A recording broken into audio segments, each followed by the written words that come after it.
that will change the world. And that's our job. Tell me why. Why can't we live together? Tell me why. Why can't we live together? Everybody wants to live together. Why can't we live together? Hello, all you melanated beauties, sun-kissed by God's lips. This is Coy with your black tea sip. I'm sipping power to pour you the truth. Go grab your cup. Let's give it up. Hello, and welcome to the Black Tea Sip. This is your girl, Coy. All you gods and goddesses, sun-kissed by God's lips, and we're going to get into it today. I know y'all have been missing me. I've been missing you as well. But, you know, everybody has to take a little hiatus. And, well, in the hiatus, here the summer is just gearing up, and we still got Trump. We cannot get rid of him. Have you noticed how he has permeated not only the Capitol, but all the states? No vaccines, no masks. Who are you going to trust? Well, you can always trust me. You can trust me to bring you the unadulterated funk. So let's get into it. COVID-19. We've got the Delta variant. I'm saying that in my AKA jacket with all my pins. We have the Delta variant. We have Gamma and Lambda variants that are increasing and, let's say, blowing up. We have this idea that, you know, some should take it, some should not. All I want to say is those of you that feel that you need to protect yourselves, then you should protect yourselves. And those of you that feel like protecting yourself is to not comply with these many requests, whether it's vaccines or masks, you should really think about the health and well-being and safety of yourself and others. And I'm not saying that so that I can pass judgment, because that's the thing I really want to talk to you all about, judgment of COVID-19. I mean, we've got people wilding out in the airports. Now wait just a minute. We got people that's been wilding out in the airports. This is not just a C-19 thing. I mean, people have been wilding out. They've been acting a fool. I mean, even most recently, we had the man that was going around touching the flight attendant's breast and cussing them out, and then he went as far as to say his parents were worth $2 million. And I'm not sure if this was a sign of mental illness and like what was happening right then, right there, because he was arguing with a multi-million, should we say, well, billion before COVID conglomerate, and he is talking about his parents have $2 million. I wasn't sure what's happening there. So I was like, well, is this a C-19 breakdown? Is this like brain fog? Perhaps he's had it. And this is some brain fog episode, but maybe not. But what we have seen is fights. We've seen airplane closures where airlines have decided that they cannot fly you home or to your destination of choice. And that makes me wonder, why hasn't it been more of an investigation of the way that we have conducted capitalism? Like, why are we doing that part? Why are we not having a conversation about why American Airlines specifically would book 5,400 flights knowing they only had staff and crew for 2,700? The things that make you go WTF, because this is beyond a moment. I'm curious as to know why they thought that that would be a good thing. Like, what in the earth makes you think that you should book all these flights, almost 6,000, when you have less than 3,000 people to really man these almost 6,000 flights? Let me share with you what happened. So those of you that follow me know that I went to Miami with my line sister and a couple of more of my sorority sisters, and you know, and we hung out. We had a good time. Right? So I get there, no problem, because I live in Dallas, and Dallas is a hub for American, and American tends to have better prices than Delta. People who come out of Atlanta, for instance, they typically use Delta. So I'm feeling good. I'm gonna go, vacate and relax. And I get to the airport, not a problem. Get on my plane, seamless. Get there, hook up with my friends. We get to the hotel. I mean, everything is gravy. We Gucci, baby. Do they still say Gucci? Well, anyway, I'm old, so I'm Gucci. And so then we have a great time. We eat good food. We charter a yacht. I mean, like, we are living our best lives collectively because, we couldn't afford it like one, so we all put our money together. So we're living our best lives. And then it's time to go. Well, I decided that I would catch a later flight. And I said I'll hang out with one of my sorority sisters that, I love to be with, but we don't see each other as often as we would like. And so my line sister left first, and then another soror, she left. She extended her flight, and we hung out on the beach a little bit. And we got some rain, and so we ate, and we just having a good time. And then she leaves. And I really thought to myself, I actually asked for an earlier flight, but I was like 17. I was like, there's no way I'm going to get it. But I should have thought, I'm by myself. So I went to the Admiral's Lounge, and I'm just eating cookies and hanging out and waiting on my flight. And I noticed that it started to tell me that the boarding time was changing. I was like, here we go. So I stayed in the Admiral's Lounge a little longer. And then I said, well, I need to get to the gate. I get to the gate, and it's like, I don't know, like an old movie when they show Budapest. It's like that. Like, just people everywhere laying on the floor. I'm like, what is happening here? And so then I am reminded that when I was scheduling my pickup, I remember checking my flight, and the flight that I had originally scheduled for 7 was 9. But before that, it was 5. And I remember thinking to myself, I didn't book a 5 o'clock flight. And I said, well, maybe they had to change it. Then I looked again, and it was 7:41. And then it was 9:16 or 9:41 or something. I was like, why does it keep changing? This is a week before I left. So I'm reminded of that as I sit there with all of the people. And then we see a pilot standing around. I'm like, okay, well, the plane is delayed. So they'll just refuel, clean the plane, and then we'll be out. No, that doesn't happen. So 9 turns into 10. 10 turns into 11:30. And I'm still waiting. And I'm waiting with other people, and I'm starting to get upset. And then we see a pilot, and he is like chopping through the air trying to get to the gate. And he's like, he's waving. So I'm like, okay, somebody must have timed out. They can't fly. And so this guy had to be rushed in. But we're still waiting.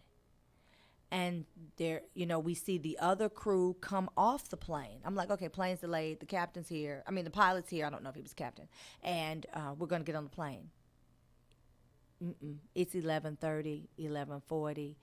And they told us that someone had opened a canister on the flight and that it caused the check engine light to go on. And I'm like, well, how would it cause the check engine light to go on if they're actually not in the cabin? I'm like, this smells fishy. Something is rotten in Denmark.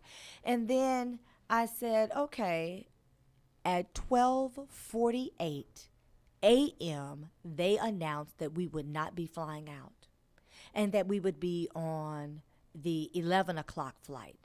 No. I have stuff to do when I get back. No.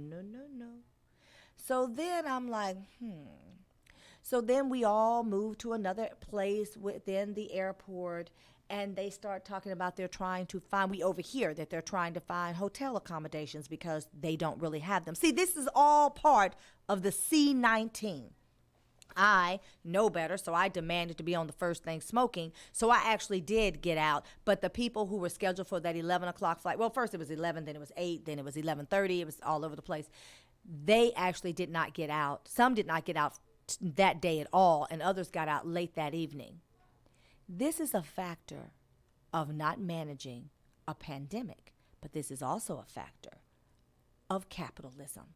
Booking 5,400 flights when you only have crew for 2,700 people is a problem, and you should not be responsible for doing that when, honestly, you are not the person that can handle that. See, we got American, we've got Southwest, Delta seems to be doing better than all of them. So then it brought me to this.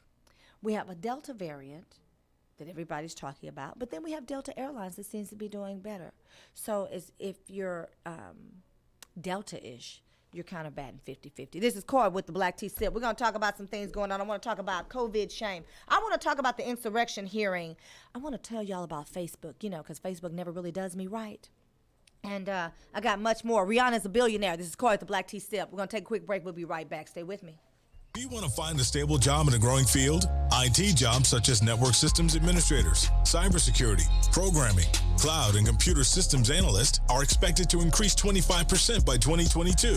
Texas Premier Technology Institute offers training for top certifications such as CompTIA, Cisco, and Microsoft in less than 12 weeks. And if you're unemployed or underemployed, you may qualify for free tuition. Contact TPTI at 1-888-490-TPTI or check them out on the web at tpti.us. Nourished skin is healthy skin. Simply Ardor skincare products provides luxurious nourishment for your body. Indulge in rich scrubs and body butters and top it off with our sensational and unique aromatic lines of sprays and roll-on fragrances. It's simple and lovely. Simply Ardor. Love is real. Just spread it. For nearly 30 years, we've had the experienced leadership of Congresswoman Eddie Bernice Johnson. Now, it's our duty to ensure that we continue toward progress. I am Jane Hope Hamilton. As a wife, a mother, and for a time a single mother, I know firsthand the challenges that our families face, and I know what it takes to get things done for our families and our community. As the state director for President Biden and former chief of staff on Capitol Hill, I fought for our community to have affordable health care, good paying jobs, and quality education. For years, I have also gone toe-to-toe with those who try to push us back and knock us down. When corrupt Republicans pass discriminatory voting laws that violate our rights, I fought back, went to court, and won. And when an out-of-control cop beat me to the ground, I refused to be intimidated. I stood up for myself, and the charges were dropped because I demanded justice. In this climate, as we face so much uncertainty, I am being encouraged to run in Congressional District 30. And as I consider it, I'd like to hear from you. Together, we can move our communities and our families forward.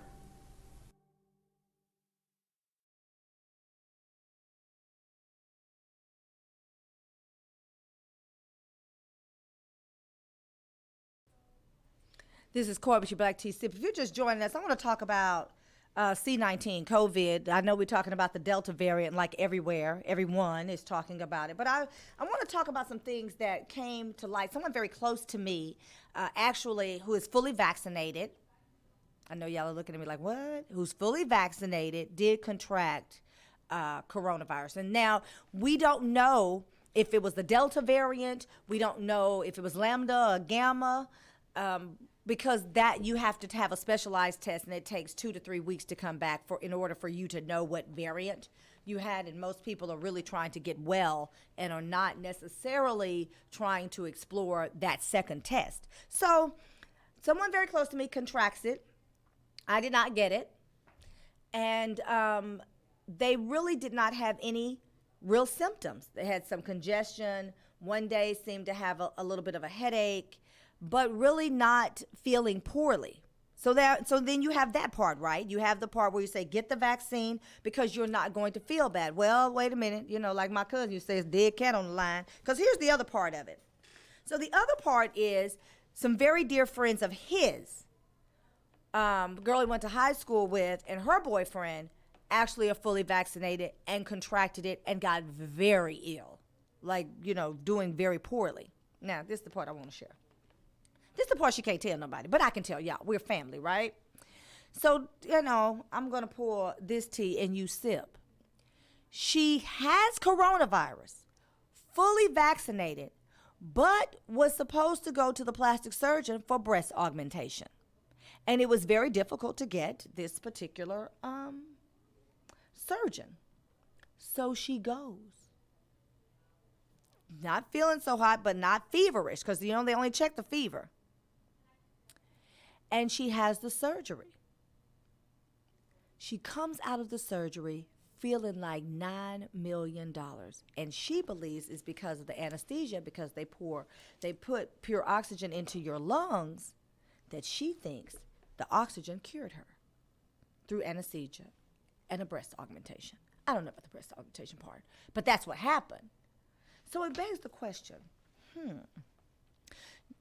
are we doing what we need to do for those that are sick from coronavirus? Now, y'all know me. Y'all know I'm very holistic in the way I think. And so I'm thinking to myself, I'm saying, we really need to have a healthy immune system. You really need to have a healthy gut. There are things that you could do. I am a proponent of doTERRA, On Guard, which is an immune booster, and Zendocrine, which is detoxifier. It detoxes everything, your hair, your skin, your nails, your blood, your organs. I believe in that. I believe in having a healthy immune system. Is that why I didn't contract it? From someone that I was close to? Is that why these people that did are actually not healthy? I have no way of knowing, because these are the questions that we ask with C-19. And so aside from airlines not being able to fully transport people as promised, because when you pay your money, that becomes a promise, and fights breaking out from frustration, and schools, like, what are we going to do with schools? These babies who are not eligible to get vaccinated. So what are we doing with them? I went to my son's school yesterday. The principals and the teachers were walking around with no mask, because Hot Wheels basically told people, just, do what you like. He was on some Humpty Hump stuff. Do what you like. Get a baby's, because they're usually, most of them are going to be asymptomatic. Like, isn't that what they told us? Except for the fact that we see all these children, especially like Children's Hospital in Dallas, that have it and are laid up in the hospital. So have they been eating too much McDonald's? So all of these questions come to mind. Like an old school Arsenio Hall. When we talk about C-19. But what about the people that get it? Because the person that got it told me it was like a feeling of what he kind of thought of leprosy. People tend to deal with you like you're unclean, or like, there's some shame associated with getting it. Like, now, did you not do what you were supposed to do? When you get it. And so the shame and the embarrassment can also further put people in a depression from coronavirus, COVID-19, and its cousins, Delta, Lambda, Gamma, elemental P, MOUSE. Like, we've got all of this stuff now, right? But what about the people who get it, who are isolated, who start to feel shame from having it? Have we shamed the people that contract it in the same way that we shame the people who don't get vaccinated? Are we thinking about this in terms of how we treat one another? Oh, I know we don't do that. You know how I know we don't do that? Because I was in a Facebook group, and you've probably heard this before, but it's my show. I'm just going to go ahead and do it. So there's this thing about this woman dating a man. I'm going to make a point. Just stay with me. This woman that's dating a man, and the man that she's dating, she asked him for $20 for her children. And she says, I just found out about this field trip, and would you give me $20 so that my kids can go on the field trip? And his response is no. And she's angered by the no and doesn't understand the no. Quite honestly, I don't understand the no either. And so he then goes on to tell her that she has 3 children by 2 different men, and between 3 parents, the 2 fathers and her, they ought to be able to come up with $20. So in other words, that's not his ministry. And so it started me to thinking about how we care for one another. I mean, we've already seen people go absolutely ham, completely ballistic on people who wore masks.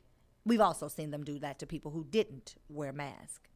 We've also seen them do that to people who are unvaccinated without thinking about whether or not these people may be able to get vaccinated. I'm certainly not talking about the Trump supporters, because they're cuckoo. But I am talking about the people who cannot, because they have severe allergies, food or an ingredient this idea about herd immunity. Let me say this. This is for the people in the cheap seats and the harassers. You're not going to get herd immunity. I know they keep telling you this. This is not a coyism. This is a fact. You get herd immunity when there is a cure. You can't get herd immunity because there is no cure. So are you saying we want to lessen the impact of illnesses and hospitalizations? Then yes, but that's not herd immunity. Okay, so that's your PSA for today. So with that being said, I'm wondering what we are doing to one another in the same way that this woman who's dating this man and he says no. And then there became this whole thing about it's not his responsibility and she's just trying to get over. How do you get over on somebody? I've given a perfect stranger $20. True story. A woman standing there begging outside the store, 3 little babies, one in her lap. I gave her a $20 bill. That's all I had. If I'd have had a 5 or 10, I'd probably given that. But I felt like this woman needed help. I gave a perfect stranger $20. Now, here we go. I'm about to say something. It's because I had it at the time. And I believe this man was deflecting and, made her feel badly about not having $20 between her and her 2 baby daddies because he didn't have it. I think he was broke, but that's beside the point. The point is how we treat one another. You have COVID people who have contracted COVID that live with the shame of contracting it and feeling badly about it. And then you have people who may not be able to get vaccinated and we're attacking them.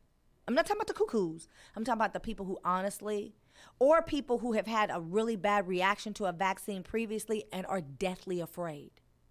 I'm also talking about the people who actually have a phobia of needles in the same way that people have arachnophobia and they have a phobia of spiders. It's not that they're careless. It's not that they're cavalier. It's that they really do have very serious phobias, fears that they need time to get over.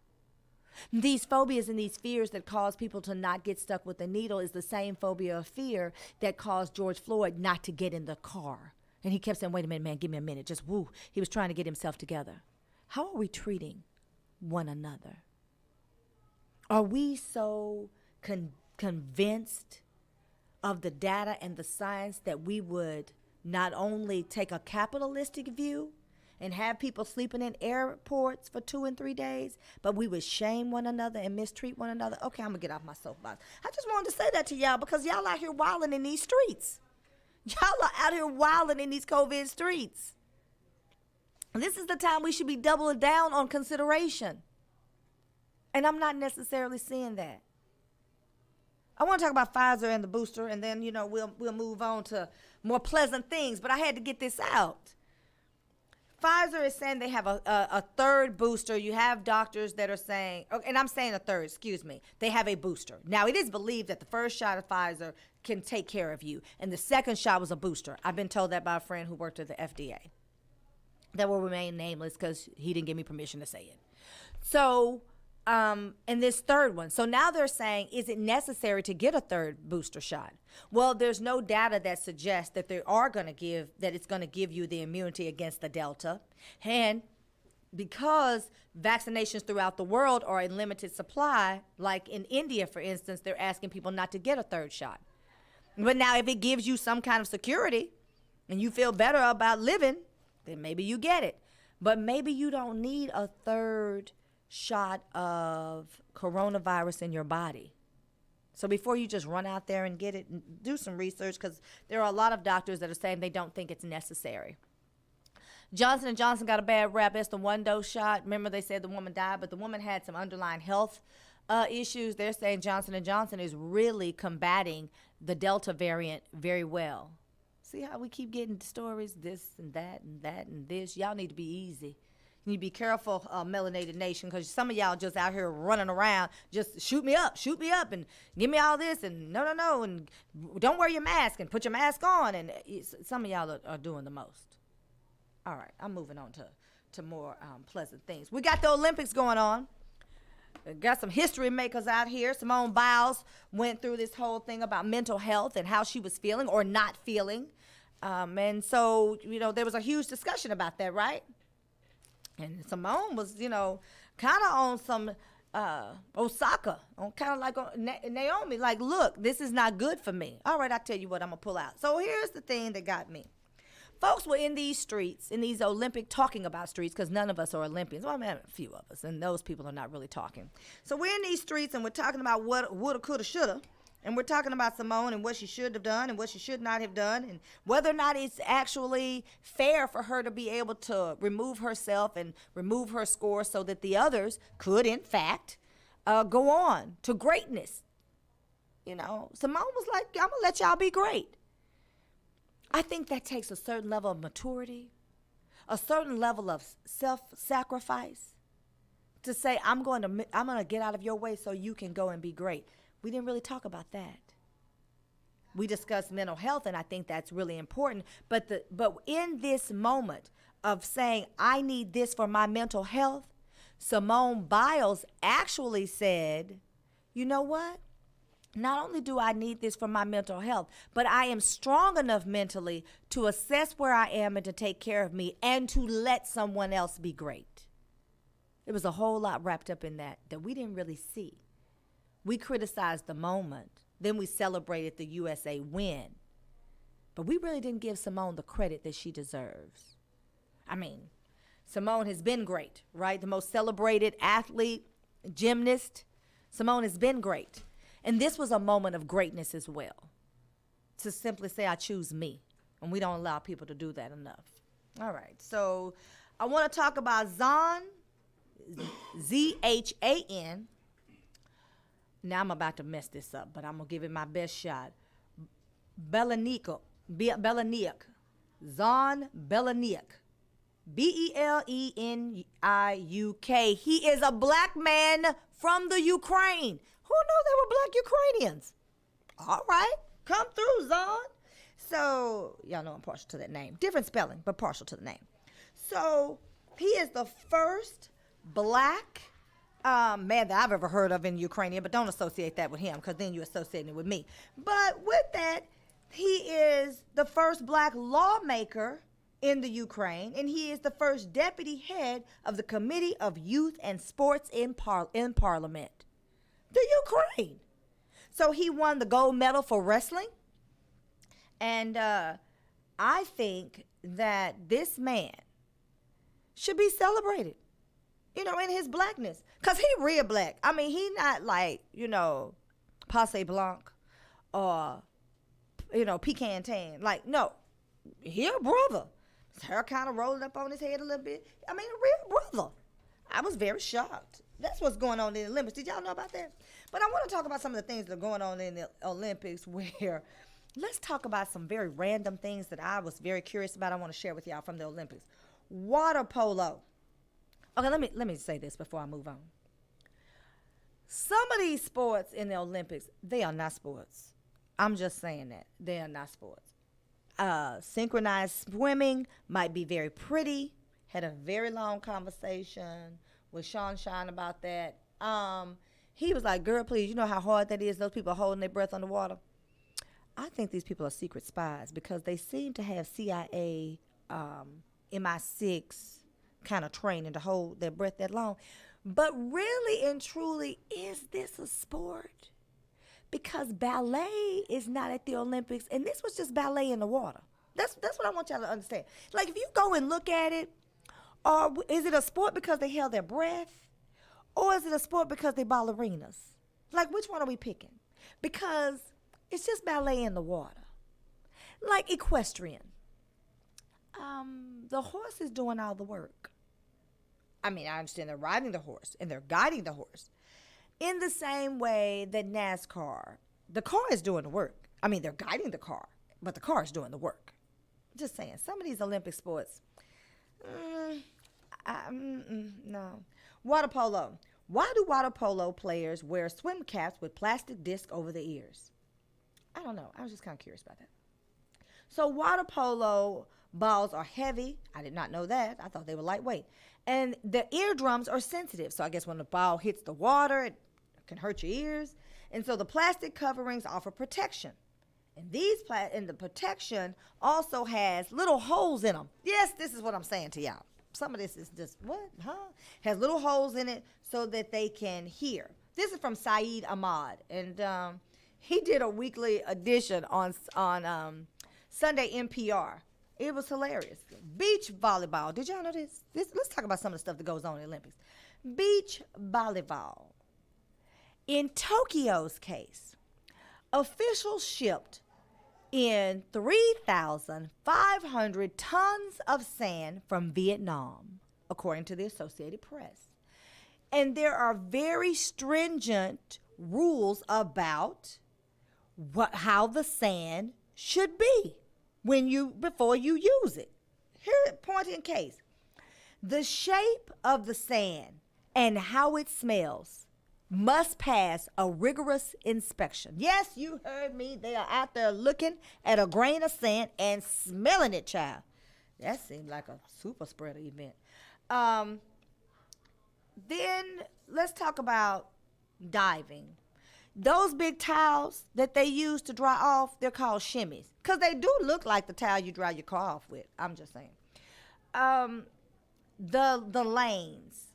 When they are doing the lanes, you know how those lanes are really, really close together? And you're like, well, how do they know and who picks what lane?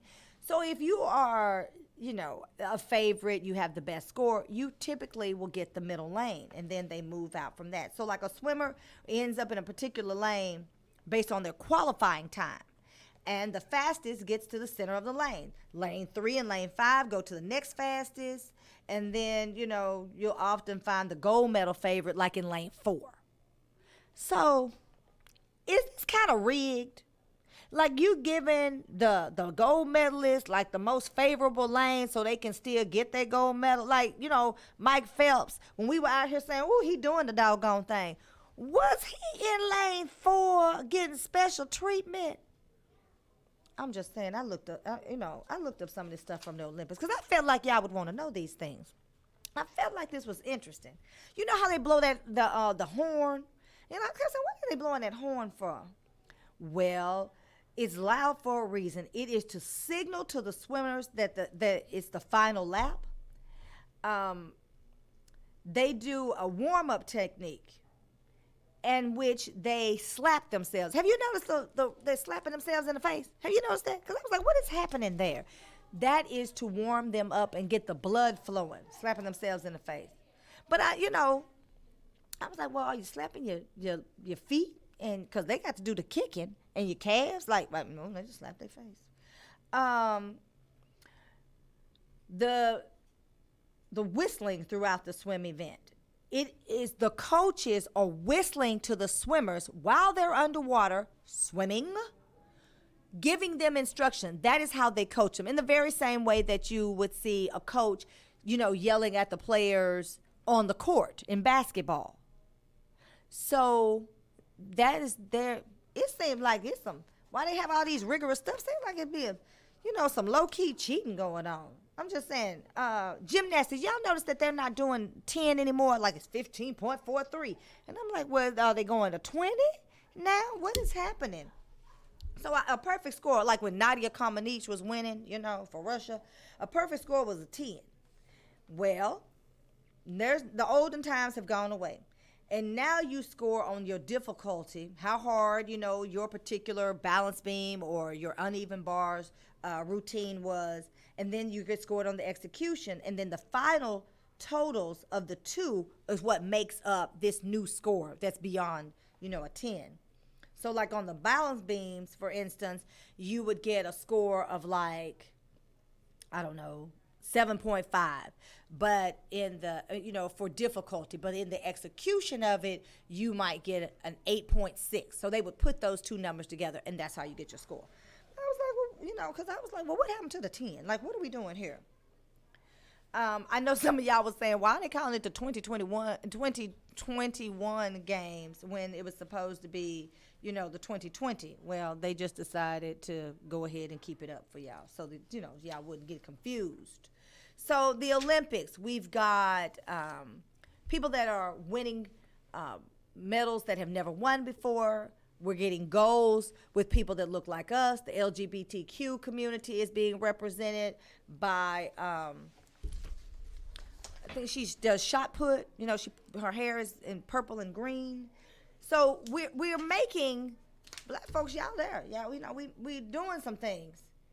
And the Olympics, they looking at sand and everything. They really trying to make sure it's all on the up and up, except for the fact that we're following the story about the shot put medalist, because she put an X in the Olympics, is saying, well, no, that's not a problem for us. However, it may be a problem for some other group that makes decisions for the Olympics. Like, who is really in charge? Like, what are we doing? This sounds like a cop-out. I'm not sure. We're going to talk about the insurrection when we come back. This is Corey with the Black Tea Sip. Give me a minute. Trump won't seem to go away. And the GOP, well, they doubling down for a new Trump race. This is Corey with the Black Tea Sip. Now available, T.H. Moore's newest novel, titled I Am, follows a young African-American couple who are forced to pick up the pieces of their marriage after the violent loss of their young godson at the hands of a local white policeman. The loss sparks not only their community's anger, but also the rage of a vigilante who initiates a nationwide killing spree targeted at corrupt police officers. New York Times best-selling author Omar Tyree praises T.H. Moore's new novel as an audacious story and read.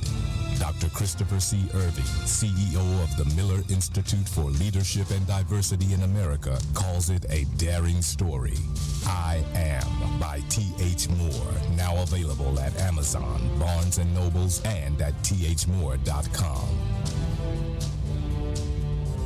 Nourished skin is healthy skin. Simply Ardor skincare products provides luxurious nourishment for your body. Indulge in rich scrubs and body butters, and top it off with our sensational and unique aromatic lines of sprays and roll-on fragrances. It's simple and lovely. Simply Ardor. Love is real. Just spread it. All right, if you just joined us, this is Corey with your Black Tea Sip, where we pour power to... You know what? I messed up my own slogan. We sip power to pour truth. Look, it's been a long day. Political season. We see him coming down on Como. So he's been caught up in kind of a Me Too of his own, kind of like a Matt Lauer kind of thing. In the beginning, I felt like Andrew Cuomo was being retaliated against because of his coverage of the coronavirus. See how coronavirus is just permeating into every aspect of our lives. Like, it won't go away. We can't talk about anything because it's just like, it's all fruit of the same poisonous tree, everything that we're talking about. So here we have Governor Andrew Cuomo of New York. Now, New York is putting in certain mask mandates. They're putting in certain things where certain businesses are saying that you have to show vaccination. Other businesses are testing, depending on the scale of the business, all while the governor has been accused. And then there is an independent investigation by Letitia James, a sister, that he requested. He actually asked her to investigate him. Now, Lord, that's got to feel some kind of way. So the investigation found that Governor Andrew Cuomo sexually harassed multiple women in and out of the state government and worked to retaliate against one of the accusers. The New York Attorney General announced this. That's Letitia. You know she's a sister because her name's Letitia. Although there's a place here called Creecia's. I thought that was a black-owned place because of the name, but sometimes the name is wrong. But this is a sister, Letitia James. And she's come out and said that that they were able to substantiate these allegations. The investigation findings, detailed in a 165-page public report, you can go read it, turned up the pressure on the 63-year-old governor. This is how they're reporting in the Associated Press, who just a year ago was widely hailed, and here we go, for his steady leadership during the darkest days of the COVID-19 crisis. He even wrote a book about it. He was super critical of Trump, going in on Trump, going in as far as to say that Trump was a complete and total dweeb. Literally, he almost used my words and said he was an orangutan running a 3-ring circus from the Oval Office. He stopped short of that, but it was close. It was close from him saying it. So now, Cuomo has doubled down.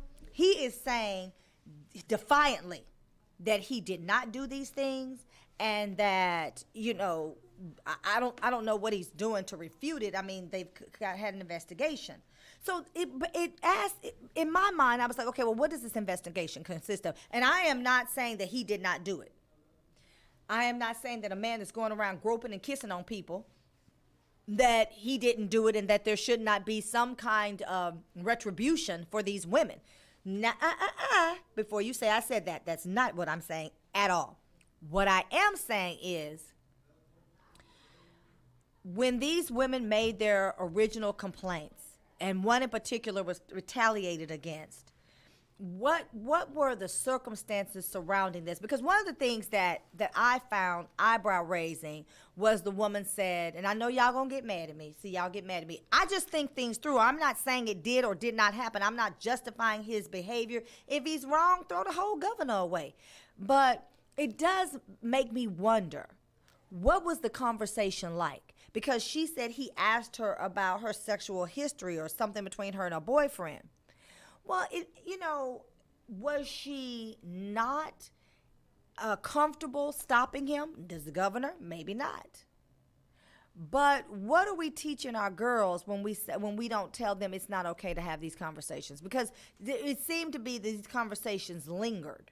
One woman said that he attempted to kiss her. He asked her if he could kiss her. So he asked her, but I never got clarity on whether she said yay or nay. He asked her, could he kiss her at a wedding? You see him holding her by her shoulder. So it makes me wonder about the level of the relationship, because it just seems odd, all of this. But I mean, people do crazy things. So now you have the governor of New York, who was a beacon of hope, not just for people in New York, but all over the nation, because he seemed to be someone who was telling the truth about Trump and saying it in a way that resonated with us. I remember very clearly and I can't remember his name, he was a chef on The Chew. He was the one that was balding but holding on for dear life. He's like, yay, Lord, oh, bye, holding on. So he had the landing strip, like in the top of his head, and then he had the ponytail, and he wore Crocs. And I remember this specifically because a woman had accused him about something he did 16 years earlier. And I waited to hear if someone was going to come out after that and say, he also did it to me, and he also did it to me. And the kind of Me Too movement. And that never happened. And what she said, he treated her in a way that made her uncomfortable. And I, too, have worked in an environment where a man kind of said things that I thought were off-colored and off-putting. And so one day I just told him, I said, now, this has happened one time too many for my liking. I just said it. Now, I didn't stop it the first time. I think I stopped it the third time. I was like, okay, this is a pattern. You're going to keep doing this. Let me shut this down. And, and a lot of times you're looking at your job and if they're going to be offended, and so you really try to walk a fine line. So I get all of that. But this guy that was on the show, The Chew, said, I don't remember the incident. However, that probably happened because back then that's kind of who I was. I came from Italy. The culture with men is very different. And it may be a toxic culture in Italy, but what he was saying is that's kind of the norm. I was in Italy. Y'all hear me say this all the time because I've traveled, but that was like my favorite trip. And I was in Italy for almost 2 weeks. And I think we stayed like 12 days or something, 13 days. And the men, would serenade us, and they would see us, and they would come and hold your hand. And it is a cultural thing. So he admitted that he had done those things in the past. He didn't remember it, and he apologized. He was fired from The Chew, and The Chew couldn't survive after that. But that was something that happened 16 years. Now with Como, they're saying, oh, no, this is ongoing, and it's happening like yesterday. But he's Italian. So is this a cultural thing? Are we teaching our men and our boys and they talk about diversity training, but are we having really hardcore conversations with them about, every woman is not attracted to you, and because you're attracted to them, they don't have to tolerate your attractiveness. I'm just making up a word there to insert. Are we having that conversation? She doesn't have to like you back? I mean, you need to do like old school. Do you like me? Yes or no? Check the box and then hand it to her. And when she says no, you need to go away. Are we having those kind of conversations? Or are these men being blindsided and really not understanding? So Como comes out and he says, yes, I understand that I may have acted inappropriately and I may have acted poorly. And, he has this conversation. But I reflect back to Joe Biden's run. Remember that? Remember when they said that Joe Biden was touching the kids on the head and he was kissing them, hugging the women, and one or two women came out and said, I'm uncomfortable. And Joe Biden said, look, I'm sorry. I did not mean to make anybody uncomfortable. This is where I am with it. And then he said, and I love this because it was on The View, and it poof, went away like Stay Puft the Quickie Rice Man. Like poof, it went away. So he said, but I am Jill Biden's husband. Have you seen Jill? And then it just kind of disappeared. And that made me think, what, you can't be on women because you have a hot wife? But it went away. I am not drawing any lines for you. I'm just having a conversation. It went away. With Como, on the other hand, they are calling for his resignation, and they are saying that he will be impeached for it. However, Letitia James, the AG of New York, did not hand down any criminal charges for the behavior. And I understand that municipalities are now looking into it for criminal behavior. But she didn't hand down any criminal behavior. So the question then arises, are we talking about a conduct thing, and so he's removed from office for conduct, or are we saying that it's criminal in nature and he's going to be impeached for a criminal offense, much like Trump's impeachment? We had to have criminal offense. I'm just reporting it. His brother, Chris Como, that's on CNN, had an agreement going to CNN originally that he would not he will not cover, let's put it that way. He will not cover his brother, who is the governor of New York. He wouldn't cover him, even if his governor made news. But then somewhere along the line, he started covering his brother, and it was like a bro fest. I mean, sometimes it kind of turned the corners of your mouth up because you're like, oh, that's kind of cute. Their mama did a good job. You want your children to love and to be affectionate of one another. I'm not sure if you should do it on CNN, but it happened, right? And so then he says, okay, I'm going to cover my brother. But he didn't cover his brother the day that the news broke that Letitia James, the Attorney General of New York, said there are substantive proof to these allegations. No. He didn't cover it. He didn't have the bro fest then. But he led in Don Lemons.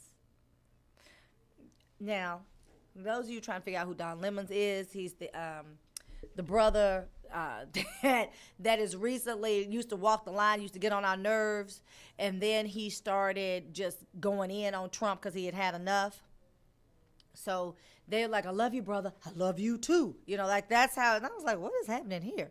And then he opens up and body slams Governor Andrew Cuomo 30 seconds after saying to Chris Cuomo, I love you, brother.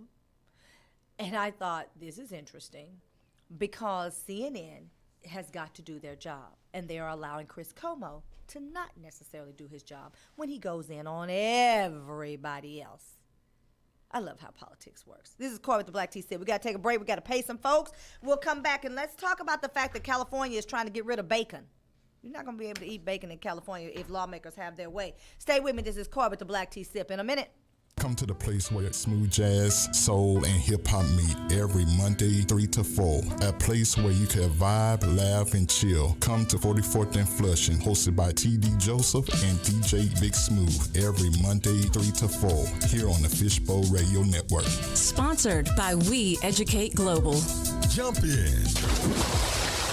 Hi, this is Diane Marion Eunice, and I am a licensed marriage and family therapist. For the past 9 years, I have worked with over 300 couples in the areas of sexual health, communication, and conflict resolution. If you are interested in rebuilding connection and intimacy with your partner, please contact me today. I can be reached at 682-201-8175, or you can email me at diane@letstalkrelationships.org, or visit my website at www.diane www.letstalkrelationships.org. And remember, you can't heal if you refuse to deal. We are so excited to announce that Antrese Jones Productions has a new TV series coming out called Blocked. Blocked is a suspenseful drama surrounding a young lady named April who is at war with herself, and with a cold heart, she shatters anyone who tries to mend any brokenness from her past. Life itself has dragged her to hell and back, and she's going to make sure that God himself feels her wrath. Blocked is a nail-biter as it confronts many societal issues like church culture, molestation,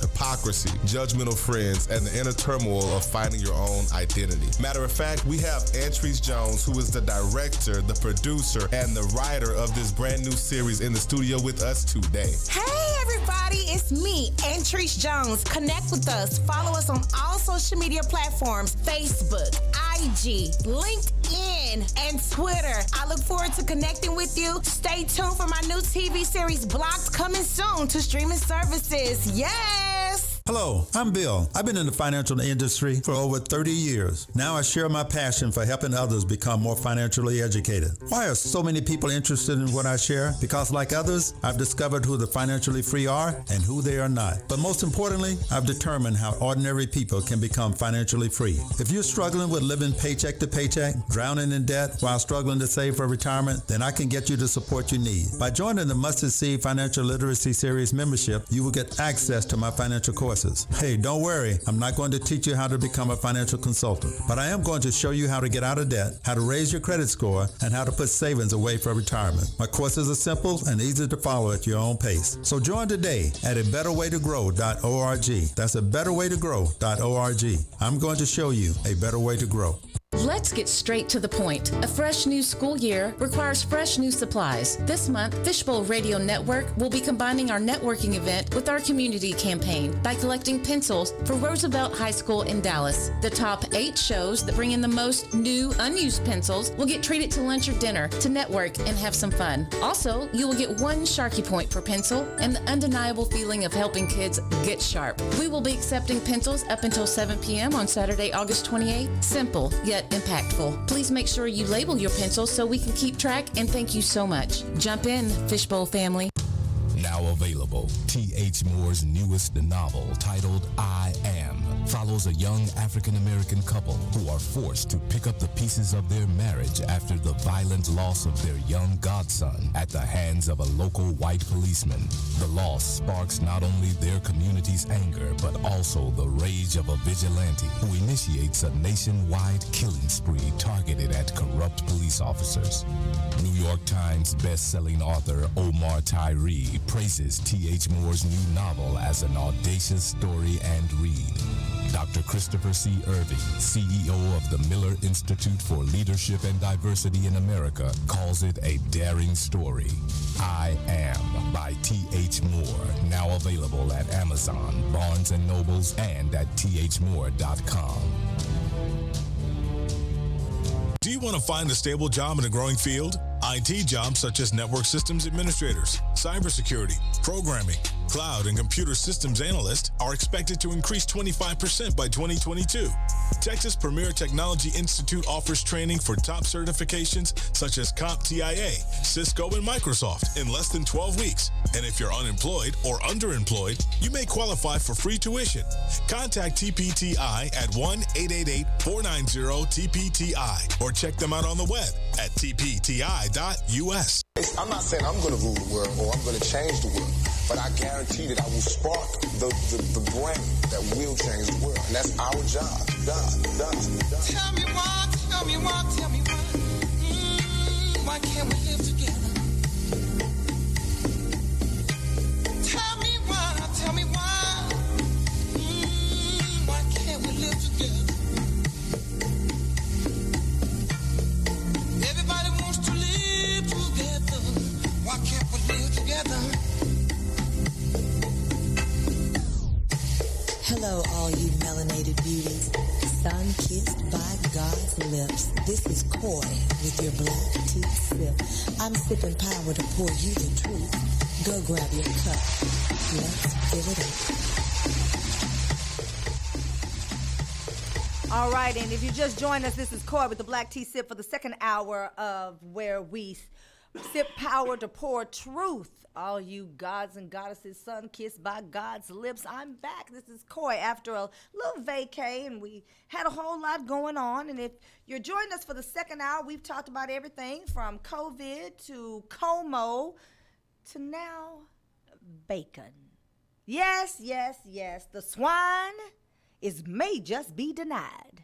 We are experiencing something of unparalleled times. The swine is under review in the state of California. California, which is a liberal state, and they pretty much just eat, bean sprouts and grass out there, and everybody's drinking green juice. They are against the pig. So the California new animal welfare law could mean the end of bacon as you know it in the state. So there's a lady named Jenny Kim who has a very popular restaurant where her breakfast is really bacon and eggs. Like they have a bacon and egg and hash brown plate that is like the most popular thing. And it's under scrutiny for businesses like hers as to whether or not they're going to be able to continue to sell bacon. And if she can't sell bacon, because who is really out here eating turkey bacon? Like my son was like, Mom, I watched this documentary about pigs and the slaughter of pigs. And I said, no, I don't want to hear about it. Because, these children have so much information at their fingertips. They have so much that they can get into that, you really start to ask yourself, well, what is it that these children are listening to, and what's permeating their minds, and what exactly are they doing with the information? Well, I'll tell you. I'm going to tell you what my 13-year-old, my new teen, is doing. He is watching this stuff and bringing it to me and telling me what to do at the grocery store. So he has come to me as if he is a California lawmaker. He doesn't want bacon in the house anymore. Bacon is under attack. Now, I know those of you that are Bible scholars and Sunday school teachers, y'all are saying that God said, do not partake of the animal with the splitted hoof. That's how they say it in the Bible. That's not me busting up and unconjugating. That's how they say it in the Bible. And so you say, don't eat swine. If you are of Islamic faith, you say it's a filthy, disgusting animal. Got it. And now if you have the Islamic faith and you're Orthodox, because I've seen some of y'all break down some catfish, like really something's going on there. But if you're of the Islamic faith, and you don't believe in eating or partaking of the animal of the splitted hoof, then you shouldn't eat prawns or shrimp or catfish. I mean, like some of y'all be out here teeter-tottering. So you got bacon. You're saying don't eat it. Now, I try my best not to eat a lot of swine. I really do. I'm not a big pork chop person, smothered or otherwise, not fried. I hate pork roast. It's my mama's favorite. I hate it. It's dry. They talk about the other white meat. Well, I don't really like white meat chicken either, so it's not for me. And then you have other ways that they do pork, like pulled pork. Now, some pulled pork might be right, if it's done right. But I'm not a big pork person. But bacon with a Belgian waffle, like how you supposed to eat the waffle without the bacon? So they're not going to eat no more waffles or pancakes in California? Because I don't know how you eat that without, but then they probably not eating syrup because it's not green. So here we go. The number one seller in several restaurants that are breakfast restaurants is bacon. The beginning of last year, California will beginning of next year, California will begin enforcing an animal welfare proposition. It was approved overwhelmingly by voters in 2018. But that's for Corona, and so they have other stuff to worry about now. It requires more space for breeding pigs, egg laying of chickens, and veal calves. More space. Because if you've ever seen a chicken, like I know it's lunchtime. So close your ears. But if you've ever seen a chicken in those cages, the reason I buy free range chicken And then, at one point in my life, I was like researching where the chickens came from, and I was trying to use Google Maps to see the farm because I was like messed up by a documentary about chickens. They stack them in these cages like one on top of another. I mean, they can be like 6 feet high, right? And the chickens are pooping down in the cage, and the other chickens are eating it. I was like, Father God. So it really, I'm real cool on chicken. Like I got to do something else with my chicken. I gotta have to get it from a particular place, that kind of thing. So I understand more space, but they're really talking about animal welfare and animal cruelty more than they're talking about your welfare and the cruelty of what it is that you're eating if you're eating something that's really not good. So with that, the national veal and egg producers are very optimistic that they can meet the new standards, but only 4% of hog operations now comply with the new rules. So you still got the pigs out there just doing what they like. Do what you like. Unless the courts intervene and a state temporarily allows non-compliant meat. Now, listen to what I'm telling y'all. Listen to the words that I'm using. Non-compliant meat to be sold in the state of California. If they don't allow this non-compliant meat, the state will lose almost all of its pork supply, which comes from Iowa, and pork producers will face higher costs to regain the market. Capitalism. You either do something different with these pigs and allow them the space so that they're not on top of each other, eating each other's waste. And because that happens, and look, if you've ever seen one of those documentaries, because my son tried to force it on me, I was like, I don't want to see it, no, because I just have to be able to live in this world. If you've ever witnessed that for yourselves, it is something to see. They do talk about. Now, I am not an agriculturalist. This is my disclaimer. I'm only telling you what I've heard and seen. They do talk about the pigs being sick and them cutting cancerous tumors off of the pigs after slaughter. So that's something to think about. But then you have a lot of vegans that are out here that are protein deficient. So let me just throw that out there. In this article by the Associated Press, animal welfare organizations for years have been pushing for more humane treatment of farm animals, but the California rules could be a rare case of consumers clearly paying a price for their beliefs. Well, we're talking about California. We're not talking about the whole state. With little time left to build new facilities, inseminate sows, and process the offspring by January, it is hard to see how the pork industry can adequately supply Californians, which consume roughly 15% of all pork produced in the country. So guess what? The bean sprouts and the green juice drinkers and eaters are 15% of the pork eaters. Now, ain't that something? So they are trying their best to make sure that that they don't do that. The state hasn't yet released formal regulations. So California restaurants and groceries use about 255 million pounds of pork a month, which its farms produce only 45 million. So 255 million, and they only produce 45 million pounds, according to Rabobank at the Global Food and Agricultural Financial Services Company. The National Pork Producers Council has asked the U.S. Department of Agriculture for federal aid to help pay for retrofitting hog facilities around the nation to fill the gap. Hog farmers say that they haven't complied because of the cost and because California hasn't yet issued formal regulations on how the new standards will be administered and enforced. So now, do you think that the rest of the nation is going to follow? Barry Goodwin is an economist at North Carolina State University. He estimated that the cost at 15% more per animal for farm with 1,000 breeding pigs. So they will pay extra at 15% more. If half of the pork supply was suddenly lost in California, bacon prices would jump from 60%. Now, this for me and you. Me, the one who's telling their son, no, I don't want no turkey bacon. I don't even like the way turkey bacon look, let alone taste, but I've digressed. You would pay 60% more.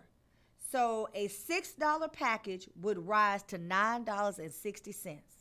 for bacon, according to a study done by the Hatamaya Group, a consulting firm hired by the opponents of the state's proposition, right? So the numbers are skewed, maybe not, because they are looking to stop it. But like for me, when I buy bacon, I buy Peterson's bacon because it's hormonal free, no preservatives, no additives. Well, it's already $9. So what am I going to be paying, $12, $13 for bacon? I might stop eating bacon. My son might be on something. I might stop eating bacon. So at one typical hog farm in Iowa, sows are kept in open air crates, measuring 14 feet when they join the herd, and then for a week as a part of insemination process before moving to a larger, roughly 20 square foot group in these pens with other hogs. Both are less than 24 square feet required by California law. So I just want to give you an idea of like where it's headed. The California Department of Food and Agriculture said that although the detailed regulations aren't finished, the key rules about space have been known for years. So it's not new to them, but the deadline is steadily approaching. And so we'll have to follow that very closely to see if y'all can eat bacon, because Iowa, which raises 1/3 of the nation's hogs, said that it estimates the change would cost him, a particular farmer, $3 million and allow room for 250 pigs in a space that now holds 300.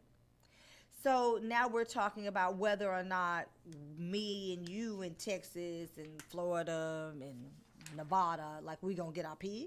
Are we gonna be able to eat? So now you've got California blazing a trail about whether or not you and I are gonna be able to get our bacon. I don't know. I just don't know. I mean, I feel like we just got so much going on. We got the insurrection, which I'm gonna talk about right after a quick break, and now we gotta worry about whether or not I can eat my bacon with my Belgian waffles. This is Corey with the Black Tea Sip. We right back. Let's talk about the insurrection hearing and how the GOP's really kind of lost that fight. This is Corey with the Black Tea Sip. For nearly 30 years, we've had the experienced leadership of Congresswoman Eddie Bernice Johnson. Now, it's our duty to ensure that we continue toward progress. I am Jane Hope Hamilton.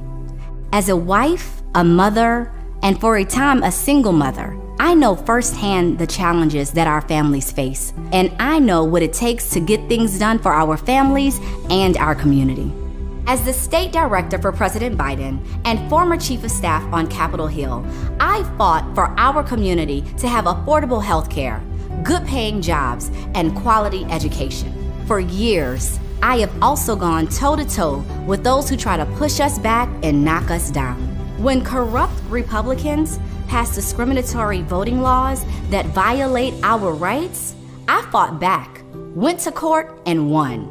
And when an out-of-control cop beat me to the ground, I refused to be intimidated. I stood up for myself, and the charges were dropped because I demanded justice. In this climate, as we face so much uncertainty, I am being encouraged to run in Congressional District 30. And as I consider it, I'd like to hear from you. Together, we can move our communities and our families forward.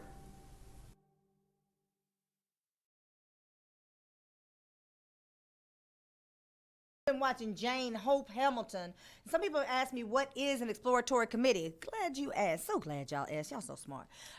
It's basically a committee of people who have been instrumental in moving the city and the county and the state forward from a personal aspect. They are not necessarily politicians. And that group of people come together on the social side and on the financial side to talk to other people, kind of like me talking to you, saying, do you know about this person, and is this the kind of representation that you would want in Congress? So she has not said, yes, I'm definitely running, because she's waiting to see if people actually want her in that spot.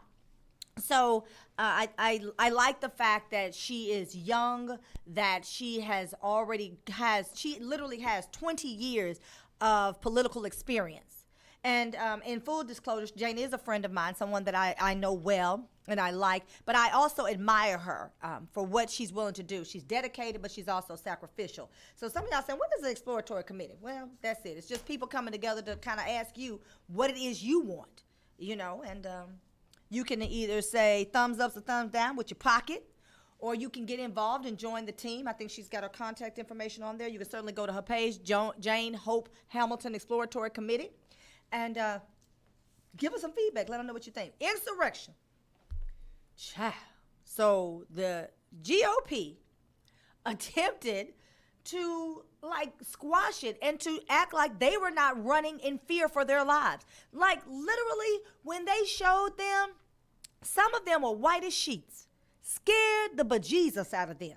Like literally, they were horrified by the fact that they had scaffolded a noose fitting operation and were literally looking for Chuck Schumer and Nancy Pelosi. Like you heard staunch, avid Trump supporting Republicans like Mitch McConnell shaken, voice quivering. But then we want to have a hearing to get to the bottom of it. They're like, no, don't do that. So Sergeant Aquilino, I said that wrong, Aquilino Gonell, Gonell, of the U.S. Capitol Police, an Army veteran who served in Iraq, described the scene on the complex West Front where officers were outnumbered by thousands of people wielding bats, flagpoles, and other items unused to pummel the police. He said he thought to himself, this is how I'm going to die. That is what the Republicans didn't want you to hear. This man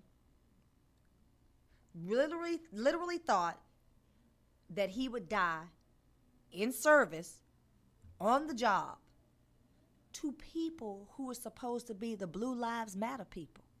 Remember how they were shutting us down? I'm actually wearing my Black Lives Matter shirt today. And he thought he was going to die by the Blue Lives Matter people.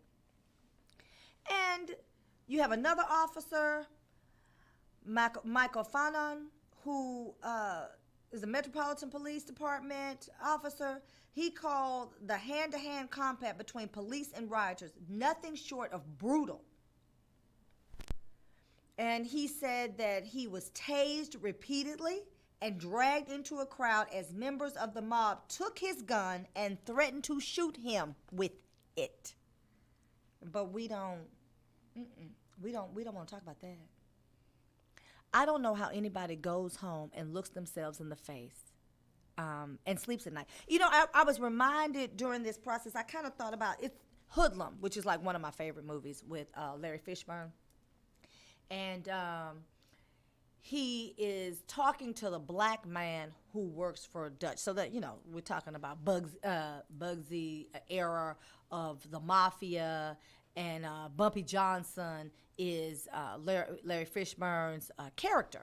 Some of y'all are seeing that now with Godfather of Harlem. So the movie Hoodlum, when he's talking to the black man who's literally working for Dutch Schultz in the movie, who is a white man who's trying to force Cicely Tyson's character out because she runs the racket and you know, numbers and drugs in Harlem, which is supposed to be Harlem, supposed to be black.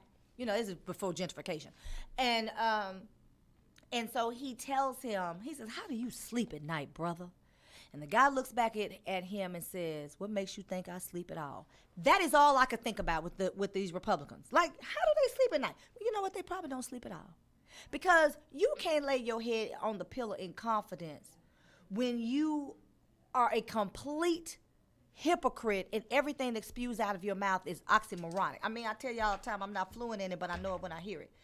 Here are 4 takeaways from the hearing.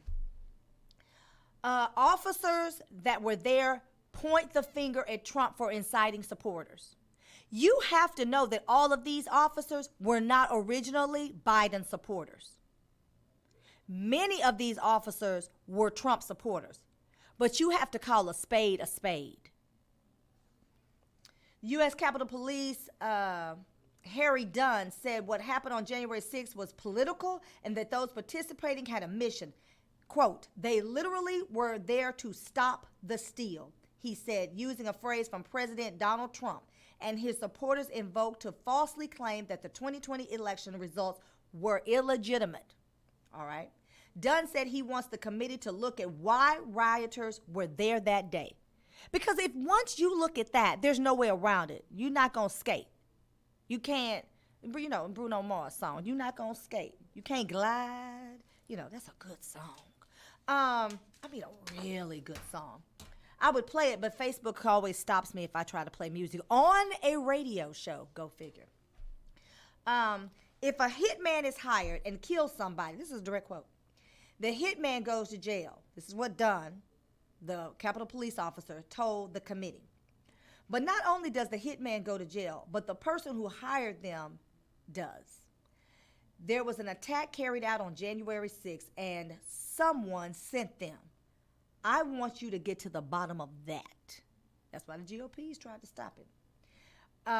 The black officer Dunn, who has been with the department for 14 years, said he was called the N-word after acknowledging to rioters that he voted for Joe Biden for president. So had he said, well, look, I voted for the orangutan, then they were what, not going to call him a nigger? Because, we can say that the N-word, but the truth of the word, I'm not trying to give the word power, but I'm also not trying to give people to skate. I'm not going to allow them to acquiesce either. This is, you called him a nigger. And I'm not talking about nigga, like it doesn't end in A-H. It's like N-I-G-G-E-R. Which I believe that the word nigger, like you said, well, you're talking about Niger or Nigeria. No, I think they were trying to poke fun at the Ethiopian word that means royalty, which is negus. And so when you talk about negus and you say these people are of royal or noble descent, because Ethiopians derive from the Queen of Sheba. Okay, y'all know I always do this, so just bear with me. The Queen of Sheba, who married King David. Remember this story in the Bible for those of you that still believe in the Bible? Because it's not cool now for black people to believe in the Bible, but I guess I'm not cool. So the word negus is to support royalty. That's what you call noble members of society, negus. I think they were poking fun when they came up with the word nigger. That's just a coyism, and I had to leave you with one today because I'm back. So now you have Officer Daniel Hodges of the D.C. Metropolitan Police repeatedly used the word terrorist. He literally called them terrorists during the hearing to describe those involved in the siege, and he defended the term by coming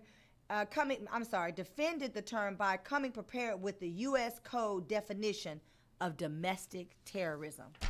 The only people that were really there for that was Matt Gaetz and Liz Cheney. And I can't remember the little young guy's name. I'm sorry, he's like standing with Cheney. He literally was crying. I'm going to get his name for you in just a second. He was literally in tears. And then Fox News poked fun, because they always on some nanny boo-boo type stuff, poked fun at them for tearing up. Because you felt the pain of those officers who literally were going to die to protect the members of Congress who were running away, who now will not acknowledge their fear. So, it really begs the question, how do they sleep at night? Hodges said the rioters pledged support to Trump as they assaulted officers. It is a really scary thing when a person makes an orangutan their god. And I'm calling him an orangutan because it's appropriate and it fits. He looks like one, and he talks like, like how an orangutan would talk if he could talk. Like, he really was an orangutan running the 3 ring circles from the Oval Office. And this is who it's not like King Arthur where if they pledged their fealty. No, they are worshiping at the throne of Trump. And now they're in jail because, what's the crazy woman's name? Green? Her and Matthew Gaetz went to one of the facilities that's holding many members of this insurrection, and thought they were just going to walk in. And so you have this publicity stunt where they were trying to get in, and they actually, the manager of the federal prison facility came out and talked to them and then went in and locked the door behind him. And so they would say, oh, and they're pulling on the door, And what I love is that Green, Margaret Green, she pulls on, that's the crazy woman who's like a QAnon supporter, and then they elected her to Congress, and then the congressional members got together and stripped her of all her committees.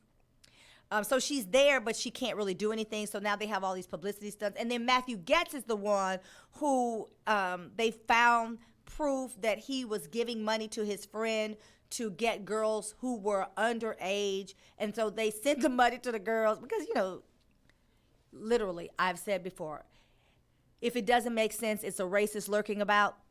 So as he's tucking his pointy hood in his pocket, he's also giving money to his friend to Cash App girls, young girls, and the the subject line says tuition, money for school. They're underage and they're paying them for sex and sexual favors. So these two get together, these big Trump supporters in Congress, these people have been elected, and they go to the federal prison facility to check on their fellow insurrectionists. And I'm saying fellow because I believe it was a concerted effort, collaboration. And they're shocked and surprised that they cannot get in. Well, that's staged because you don't just go to a federal prison facility and then take a tour.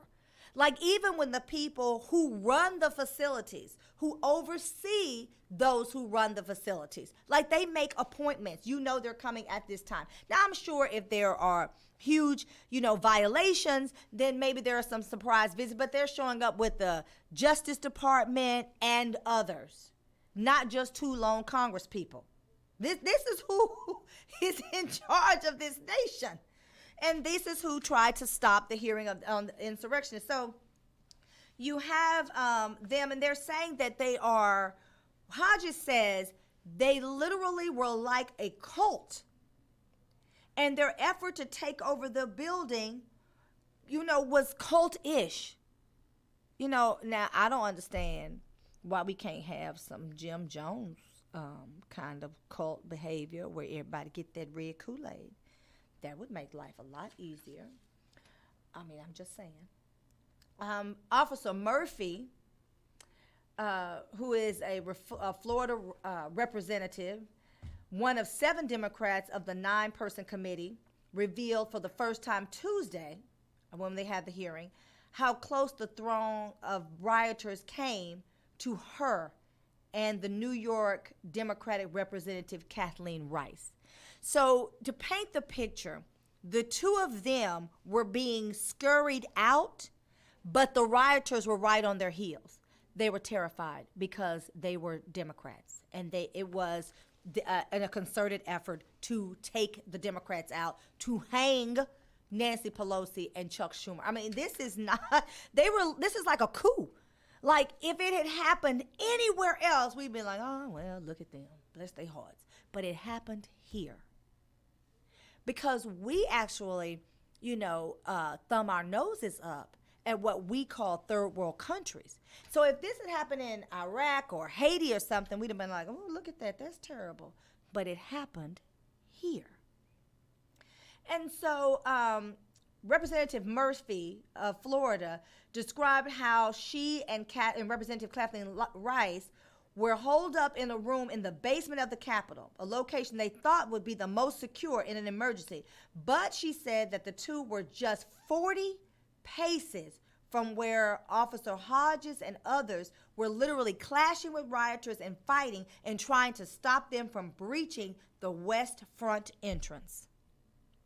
This is what came out during the hearing that the GOP did not want you to have. In the second Trump impeachment trial earlier this year, the House impeachment manager showed video of then Vice President Pence and senators being evacuated from the Senate chamber on the 6th, minutes before the pro-Trump rioters walked into the chamber. Minutes before. And we still talking about, it wasn't that big of a deal. McCarthy moved to boycott the panel, leaves Trump without a defense, and House members leaders Kevin McCarthy, Republican of California, made the call to pull all 5 members he named to the select committee after House Speaker Nancy Pelosi, she's a Democrat, vetoed 2 of them. Representatives Jim Jordan of Ohio and Jim Banks of Indiana. I said India. Well, he might as well be from India because he doesn't stand for anything in the United States. Maybe that was a Floridian slip. Pelosi's move was really considered unprecedented when she's trying to say who can and cannot be on the committee, and that's really what the Republicans are barking about now. that because no leader had blocked another party from installing their members for a select committee. But she argued that the statements and actions of Jordan and Banks made it untenable for her to accept them. And the resolution created the panel gave the speaker the power to block GOP picks. So they're pissed because they're losing. They're losing because they're psychotic. Pelosi tapped two Republicans, Wyoming Liz Cheney, who they say might as well be a Democrat, and Illinois Kinzinger. That's who I was trying to remember. So Adam Kinzinger, and he literally teared up, and he's been with Liz Cheney and really talking about Trump was toxic and a cancer in this country early on, and is a Republican. And so both of them sat on the committee with the other Democrats. So while they're telling us that nothing happened and we should not be concerned about the behavior of January 6th, I want you to keep in mind that this is an evolution, that Trump is trying to make his way back, that because he was not impeached at the second impeachment, he can run in 2024. And all of this is in an effort to ensure that he can run. If we as Democrats don't get our stuff together, they're going to do it again. And by again, I'm talking about all of the tools they use with Facebook and all the things that were done. And I'm going to talk about that in just a minute. I'm going to take a quick break. Listen, you got to be leery of Facebook when it comes to politics. I'm going to tell you why, because Zuckerberg and them are full of it. This is Coy with the Black Tea Sip. Now available, T.H. Moore's newest novel, titled I Am, follows a young African-American couple who are forced to pick up the pieces of their marriage after the violent loss of their young godson at the hands of a local white policeman. The loss sparks not only their community's anger, but also the rage of a vigilante who initiates a nationwide killing spree targeted at corrupt police officers. New York Times best-selling author Omar Tyree praises T.H. Moore's new novel as an audacious story and read.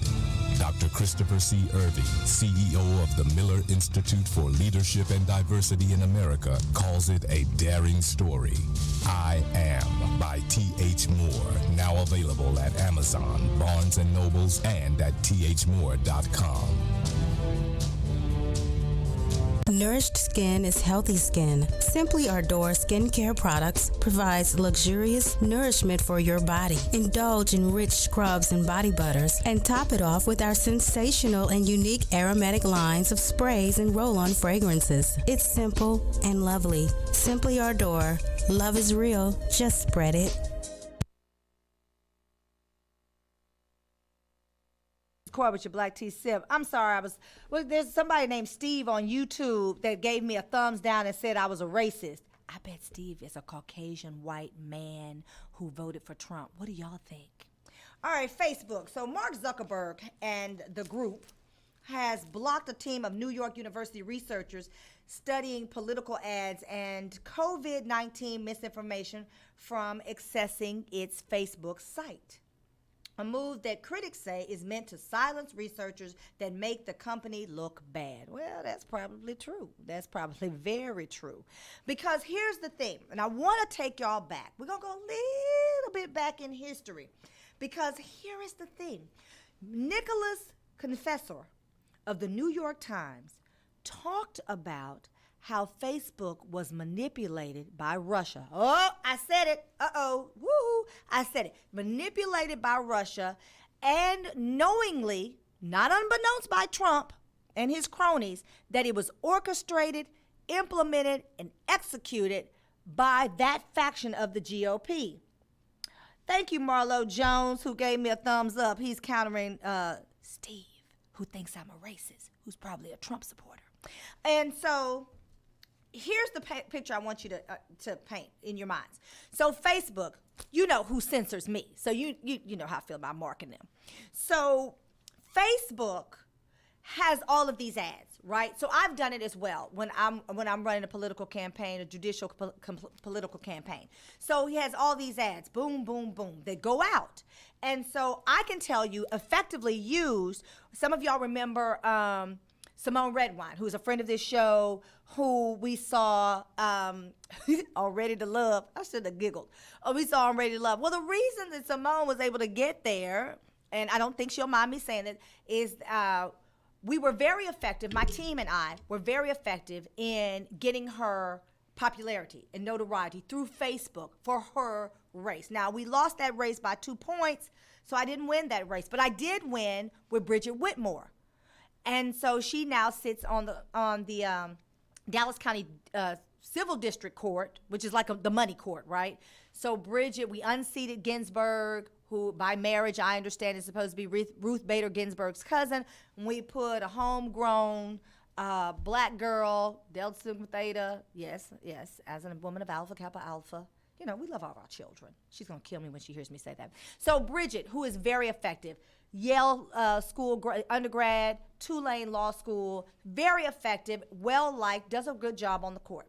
All right, I'm painting this picture for you because with Simone, after we do these kind of meet Simone, so people get to learn about Simone and her Cornell Law School education and what she's done and how she's worked for the people. She was the one who really went after payday loans and said Dallas County DAs were being manipulated by the payday loan companies, and they were being used. The DAs in Dallas County were being used by payday companies as like debt collectors, and that grandmothers were going to jail because something had happened to the parents and they were trying to get school clothes and they were having to write get these payday loan checks.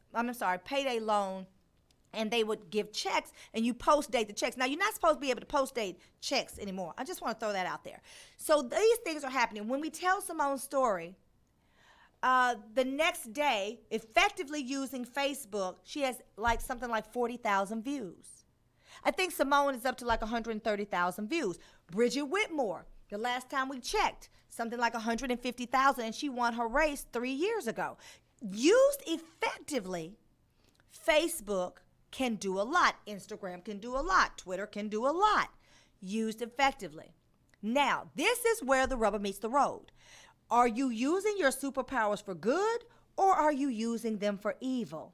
Well, now we start to talk about how it was used by the people who were supporting Trump's election over Hillary. That's how far back it goes, okay? So now you have researchers at NYU's Ad Observatory launched a tool last year to collect data about political ads people see on Facebook. Here we go. Around 16,000 people have installed the browser extension for their use.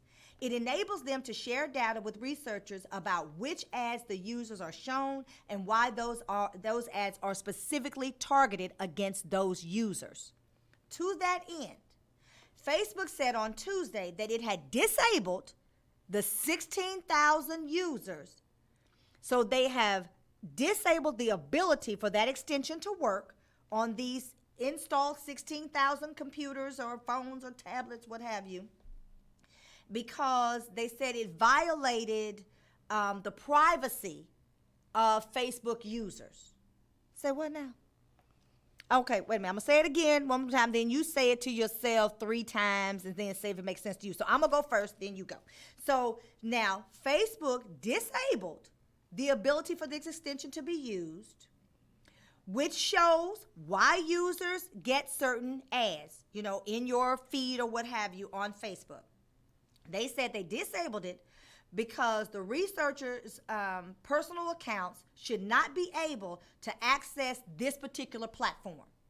Cambridge Analytica data privacy, because of the privacy analytical data scandal that happened with Cambridge Analytica, okay? So now I'm going to tell y'all what happened with Cambridge.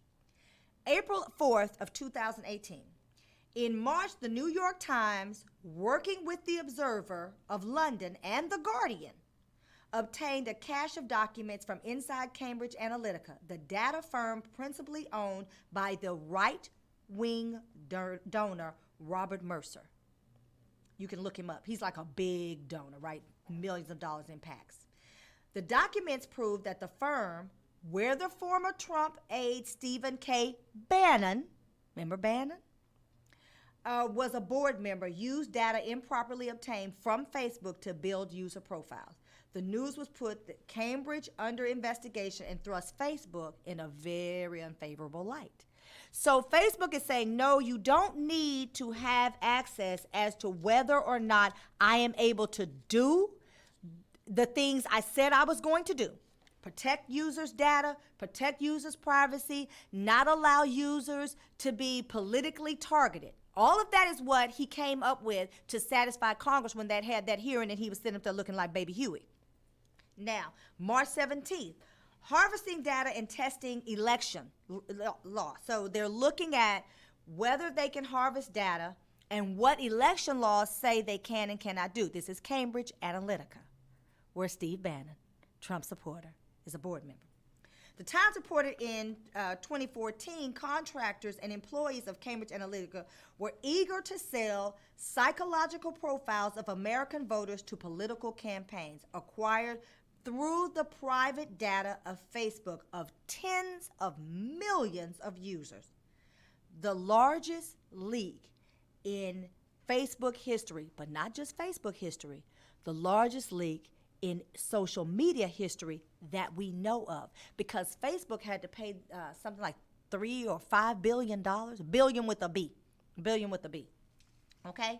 So then we have all of these things that happened in March 18th. You know, there's anger on both sides because it comes out. So now you got people in London that are pissed off because they're saying, well, wait a minute. Are we being targeted as members of parliament, or are you just using, you know, the American democratic system as kind of your guinea pig, but you plan to spread this out?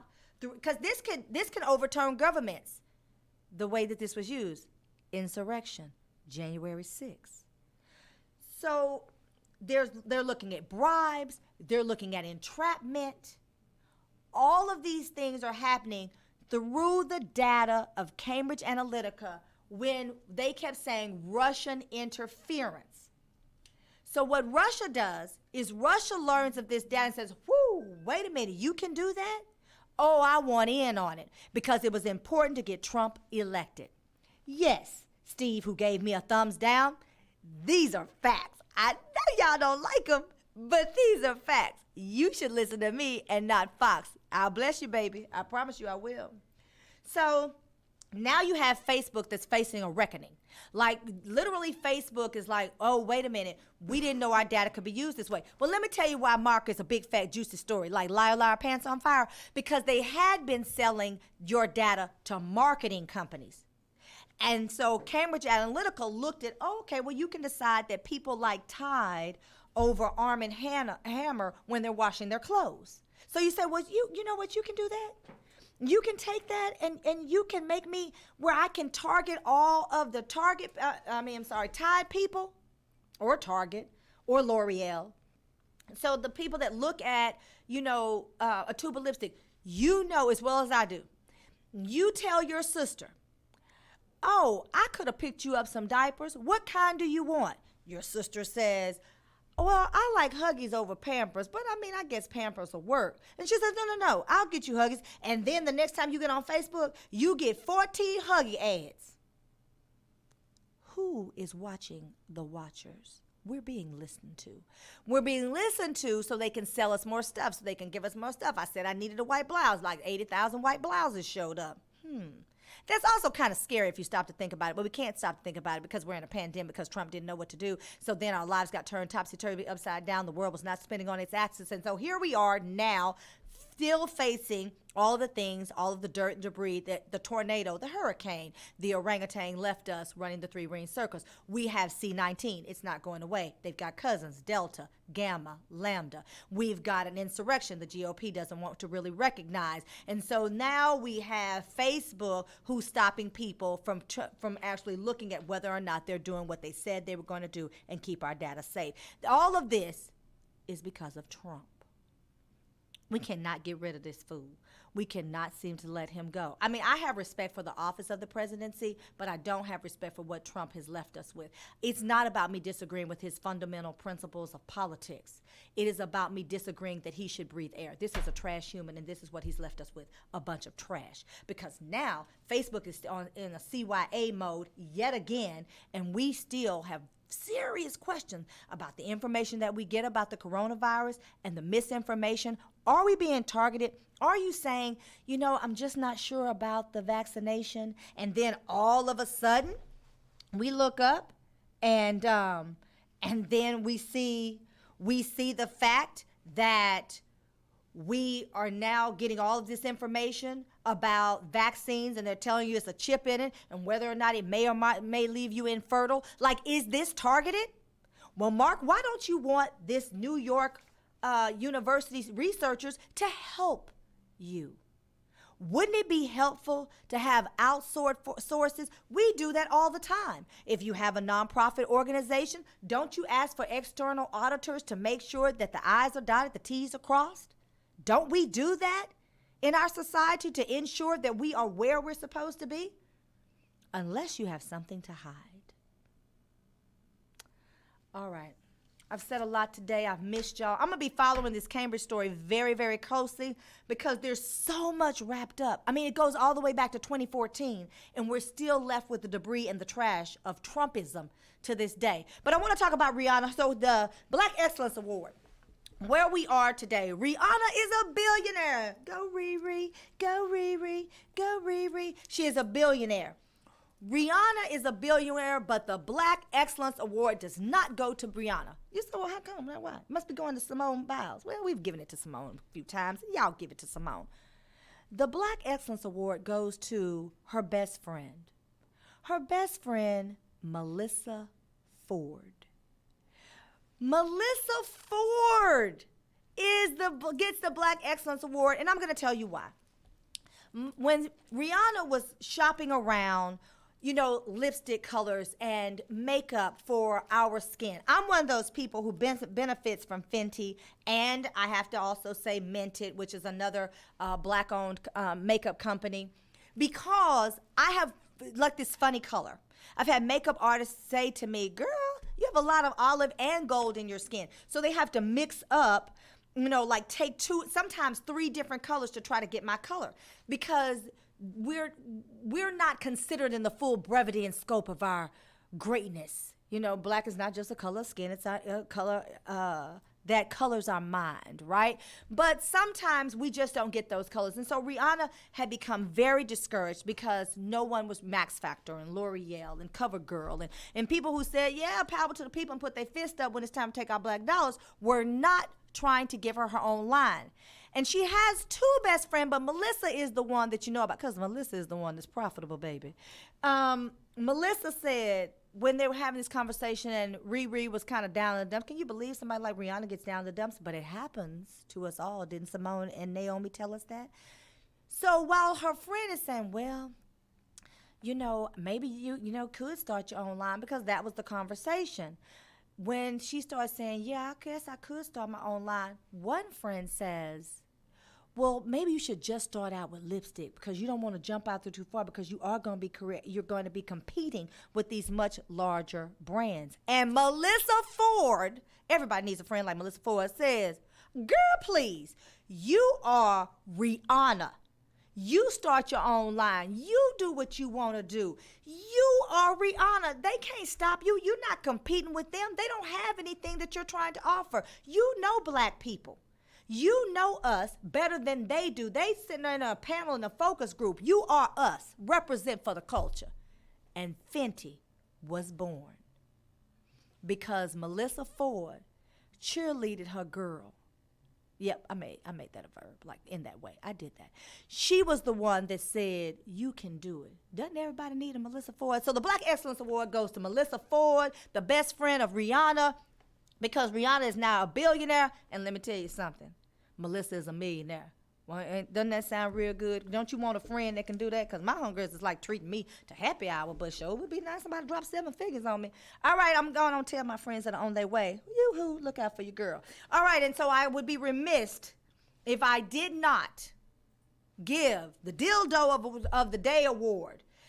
I should give it to Steve, who said I was a racist, but he's too insignificant for me to be bothered with. So the Dildo of the Day award goes to CNN for letting Chris Cuomo get away with not telling the truth about the fact that he was there with his brother and was advising his brother from a communications standpoint as to how he should handle the situation that he was in this Me Too movement. Now, I like Chris Cuomo, and I have appreciated Governor Andrew Cuomo's coverage of coronavirus in some of the darkest days when we were locked down. But I don't like the fact that he covers everybody else. He says everything else about everybody else. And I respect the fact that it's his brother. And as a mother, I would not want my son to come against his brother. But what we're looking for is accurate reporting of the news. Now, do I respect the fact that he said he won't do it? That's fine. Yes, I do. For as a mother, as someone who reports the news and wants to be held to a certain standard of truthfulness, I don't like that. And so the Dildo of the Day award goes to Chris Cuomo, even though it breaks my heart. He gets the award because you got to be consistent. There has to be continuity in everything you do, even when it's your brother. I have had to report on people that were friends. I've had to say things that I didn't really want to talk about, but it was news. And regardless of my relationship, I had to say what was going on. This is Call with the Black Tea Sip. We're going to do it again next Friday, same bat time, same bat channel.